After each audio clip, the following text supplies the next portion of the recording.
What's up, YouTube? Alright, so I'm following up on the video that I made earlier this week. I'm gonna make this as short as possible because it's motherfucking hot where I live in Southern California, and I just woke up where it's gonna be the coolest part of the day to make this video for you because I don't want to be stuck in my fucking room all day making this shit. So let's show you guys how to do audio Midi. Alright, to get on with it, I will preface all of this is contingent that you guys own Slate Trigger. If you guys don't have Slate Trigger, fortunately you guys can't use this method. I'm really sorry about that, but Slate Trigger is awesome. It's the most comprehensive plugin I've seen that allows me to do sample replacement, MIDI conversion, and all that shit. And basically, you should buy it. So there is a particular way that I set Trigger up. As you can see here, I have just the drums color coded in blue, and then I got some buses here: snare trigger, tom trigger, 2, 3, and 4. And then you can see here I am doing trigger on the kick, while the rest of the shells, snare, toms, etc., are being bussed, and then trigger is being instantiated on those buses. There's a reason for that, which I'll get to. So let's go ahead and first tackle the kick drum. Now, this is the most simple of the shells so far. Basically, you just pop trigger on here. You are going to want to set the input volume to the point where you're not cutting off any transient information, such like this.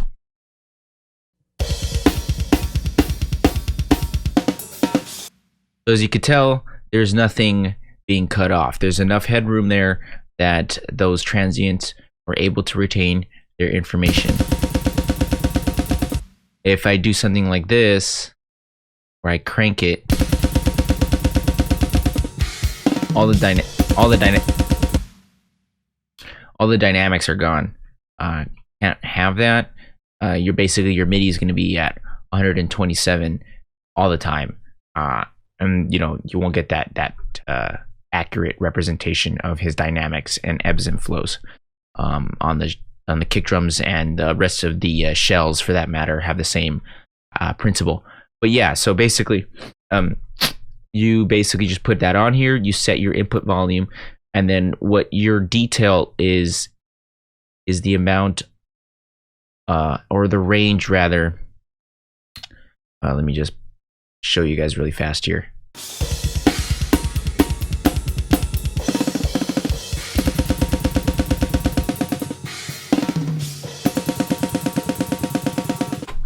So basically, the detail is what tells trigger, hey, trigger this volume, or at this value between these two lines is anything that exceeds those lines, I want you to trigger. Now remember, if you guys remember from the last video, that I did a kick trigger, so there's no bleed on that kick trigger, and so that's why I'm able to get away with putting the detail so low. If I was dealing with bleed, I wouldn't be able to do that. But however, there is a other option that I have to deal with mic bleed, which I'm about to show you guys in a little bit. I just want to point out that you do want to have your samples loaded. The browser here, where my samples are located, and then if you don't have that, you won't hear jack shit when it's playing. So you have to have a sample loaded. I just have a simple kick drum loaded, nothing crazy. This is just to get the point across, get the MIDI. Now let's go ahead and tackle the other shells. So the way trigger works is whatever is, actually, let me back up here. The way trigger works is it has this function called, where is it? Suppress. And what that does is, if you route 2 tracks to a bus, stereo bus, and it has to be stereo, it can't be mono, to a stereo bus and you pan one track to the right and the other track to the left, whatever is being panned to the left is what is being recognized as the trigger, and what is being panned to the right is being recognized as the suppression. Now, what do I mean by that? Whenever this snare hits, it's going to recognize in that bus, because I panned it to the left, that is what's going to be triggered. And then since I have these toms going to that same snare trigger bus, again, I want to reiterate, one bus per shell. And since I have all the toms being sent to that snare trigger, see right here, all pan to the right, this instance of trigger on my snare bus will ignore anything that comes from those tracks. So there's this particular part I'm going to show you guys. Let me find it.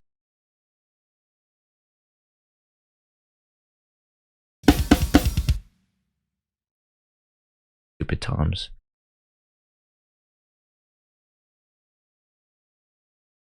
Okay. Those tom hits are gonna get ignored in my snare track. You can even see it here, like where Alex hits it, and then it kind of corresponds with a bit of a jump right here. You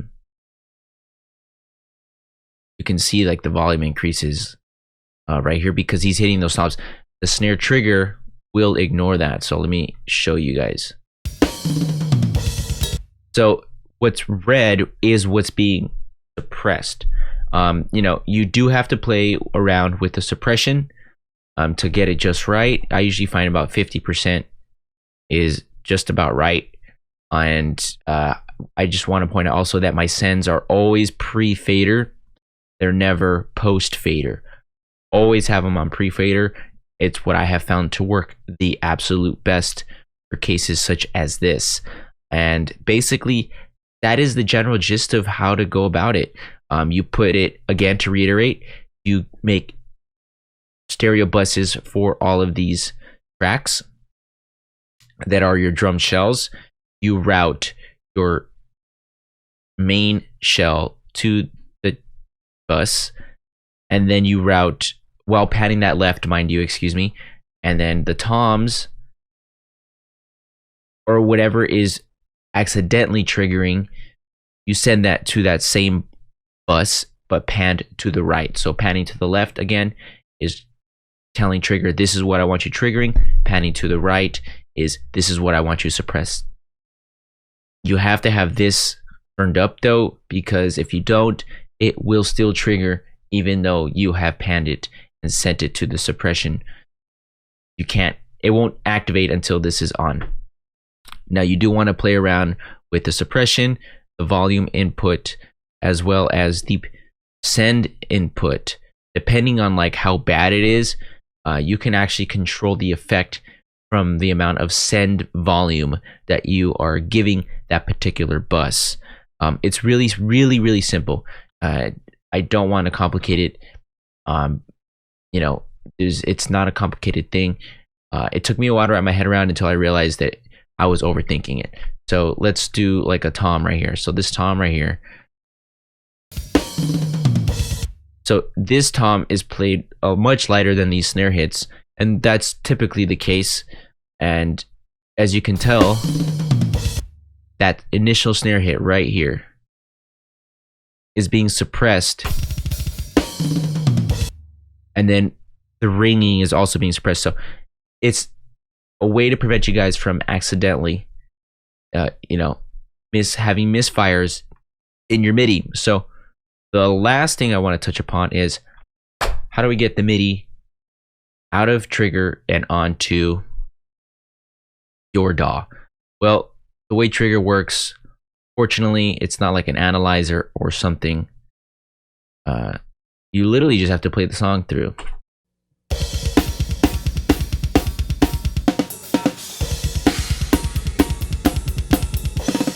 So I'm gonna let that play through, guys, and then basically I'll see you on the other side once this is done playing through, so that I can show you what to do once your song has been fully played,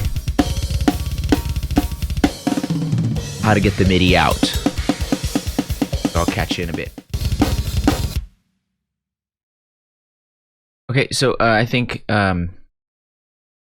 what I played was enough. I don't have the whole song played, but for the purposes of the video, that's okay. That's sufficient.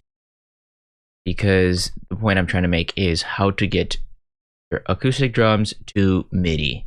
We're gonna go ahead and then I just played the first quarter of the song here, and let's go ahead and get this. So once trigger recognizes and you've played the entirety of your song through those triggers, you're gonna see this right here, drag on track, and it's gonna be highlighted. As you can tell, it also says MIDI capture on the title. I mean, really all you gotta do from that point is just click and hold and then just drag it. And there you go. There's your MIDI for whatever drum that you've selected.